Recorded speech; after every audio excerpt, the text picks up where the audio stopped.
romantismo foi um movimento artístico, político e filosófico surgido nas últimas décadas do século XVIII na Europa, que perdurou por grande parte do século XIX.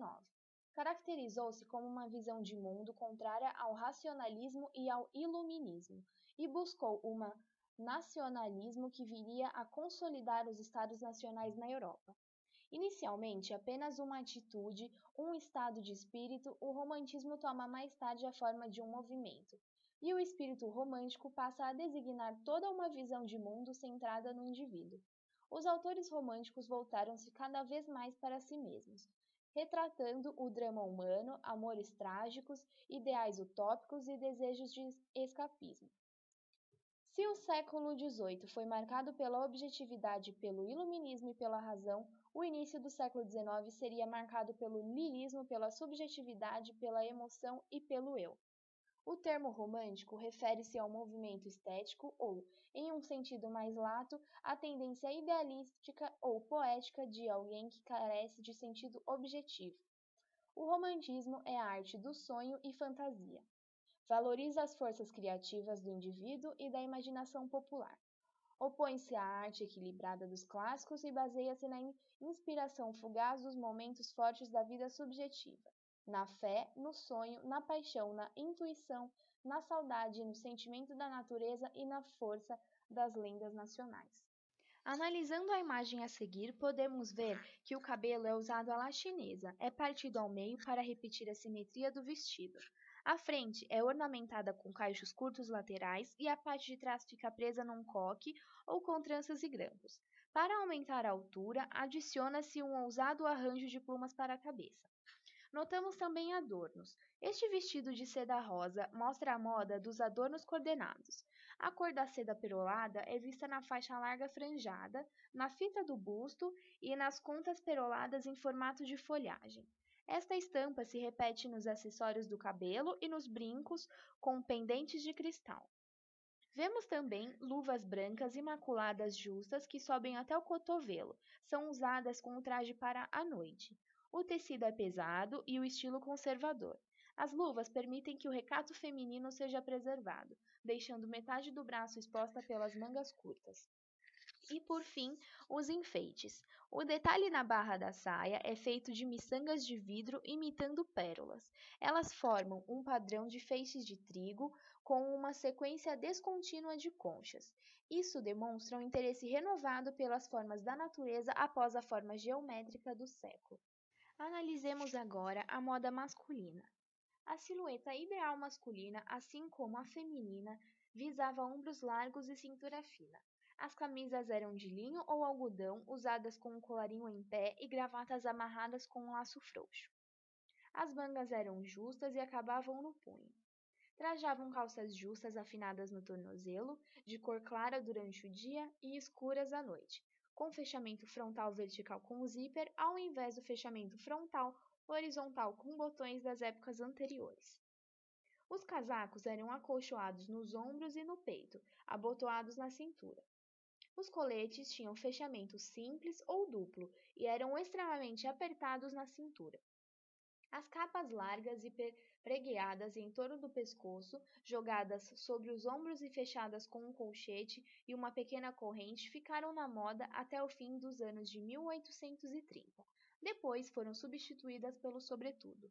Normalmente, na combinação citada, cada peça era de uma cor diferente. Analisemos agora a obra A Liberdade Guiando o Povo. Essa obra possui uma composição clássica piramidal. O mosquete com baioneta que a liberdade empunha cria uma linha paralela com a arma segurada pela criança. As cores vivas da bandeira auxiliam o destaque para a mulher. As cores se repetem nas roupas do trabalhador aos pés da liberdade. As vestes da liberdade são pintadas em um tom mais claro do que aqueles encontrados no restante da pintura. Os fortes contrastes de luz conferem maior dramaticidade à cena. Na paisagem, a luz do entardecer se mistura à fumaça dos canhões. Bom, agora analisemos a Torre Eiffel. A Torre Eiffel possui uma composição piramidal. É uma obra muito harmônica, com muito equilíbrio e ordem. Ela foi construída com todo um padrão, com muitas linhas paralelas, dando uma certa sustentação para a torre. Suas cores são sóbrias, dando um clima mais formal. Ela contém um designer que entrelaça linhas verticais e horizontais, criando uma estrutura moderna. Bom, falemos agora um pouco sobre o neoclassicismo. O neoclassicismo foi um movimento cultural nascido na Europa em meados do século XVIII, que teve larga influência na arte e cultura de todo o Ocidente até meados do século XIX. O neoclassicismo teve como base os ideais do iluminismo e um renovado interesse pela cultura da antiguidade clássica, advogando os princípios da moderação, equilíbrio e idealismo como uma reação contra os excessos decorativistas e dramáticos do barroco e rococó. Os quadros com temáticas históricas de pintores como Jacques-Louis David eram considerados retratos fidedignos do período neoclássico e serviam de modelo para a escolha de tecido, cores e cortes. As pinturas eram muito populares e as exposições ao público atraíam centenas de admiradores. O quadro Os Litores Trazendo a Brutus os Corpos de Seus Filhos, de 1789, é um exemplo deste fenômeno. Os homens passaram a usar o cabelo curto a Brutus e as mulheres a se vestir como as filhas retratadas no quadro. Além da cintura marcada abaixo dos seios, estes modelos de vestido não tinham amarrações nem espartilhos e apresentavam as mangas quase sempre curtas e levemente bufantes. As linhas eram retas e sóbrias. Eram utilizados tecidos fluidos como musseline ou cambraia, uma forma elegante de se vestir sem ser ostentosa. O estilo inspira artistas até hoje, como podemos ver na foto, Gisele usando um vestido da Dior e Jennifer Lopez desfilam os seus modelos no tapete do Oscar em 2005 e 2007. Analisemos agora uma obra neoclássica. Apoteose de Romero.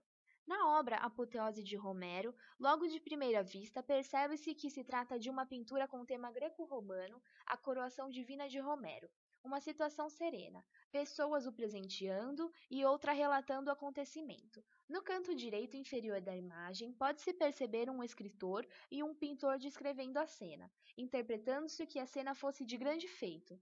As duas moças aos pés de Romero possuem expressões de repugnância ao ato que está ocorrendo no momento. Essa obra é um desenho nítido e de equilibrada composição, tanto de cores, unidades, etc., sendo assim uma leitura simples e clara. Analisemos agora a arquitetura no período neoclássico. A Catedral de Santo Isaac é a maior e mais suntuosa catedral ortodoxa de São Petersburgo, na Rússia. A catedral, dedicada ao padroeiro de Pedro o Grande, foi construída entre 1818 e 1858 em estilo predominantemente neoclássico, com a inserção de adornos bizantinos. Podemos observar um equilíbrio nas cores e a predominância de formas regulares, além de ter uma grande semelhança na parte frontal e lateral, onde encontramos linhas retas e formam as pilastras. Vejamos agora o Perseu. O Perseu, com a cabeça de Medusa, é uma estátua esculpida pelo italiano Antonio Canova. Esta está preservada no Cortile Ottagono dos Museus Vaticanos. Foi realizada em mármore branco e tem um tamanho ligeiramente acima do natural. Perseu não é figurado em combate, mas no seu triunfo sereno no momento de relaxamento após a tensão da luta com Medusa. Nele está expresso dois princípios psicológicos opostos, mas contíguos: o do ira constante e da satisfação nascente, como surgiu a Condessa Isabella Albrise, uma de suas primeiras comentaristas ainda em vida do autor. Essa escultura é composta por uma unidade onde há uma impressão de movimento ao tecido, devido a linhas que dão a sensação de fluidez do seu contexto geral e utilizada formas orgânicas, cores neutras e texturas de vários tipos. Bom, e por último, falemos do academicismo ou academismo, que designam originalmente o método de ensino artístico profissionalizante concebido, formalizado e ministrado pelas academias de artes europeias. O sucesso da proposta francesa a tornou um modelo para a fundação de inúmeras outras escolas de arte de nível superior em vários países, de grande importância para a evolução das correntes barroca, neoclássica e parte da romântica. As academias nasceram para suplantar o sistema corporativo e artesanal das guildas medievais de artistas, e tinham como pressuposto básico a ideia de que a arte pode ser ensinada através da sua sistematização em um corpo de teoria prática integralmente comunicável, minimizando a importância da criatividade como uma contribuição total, original e individual. Adotavam conceitos formulados coletivamente que possuíam, além de um caráter estético, também uma origem e propósito éticos.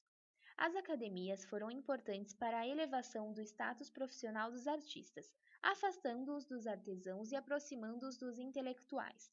Também tiveram um papel fundamental na organização de todo o sistema de arte enquanto funcionaram, pois além do ensino monopolizaram a ideologia cultural, o gosto, a crítica, o mercado e as vias de exibição e difusão da produção artística, e estimularam a formação de coleções didáticas que acabaram por ser a origem de muitos museus de artes.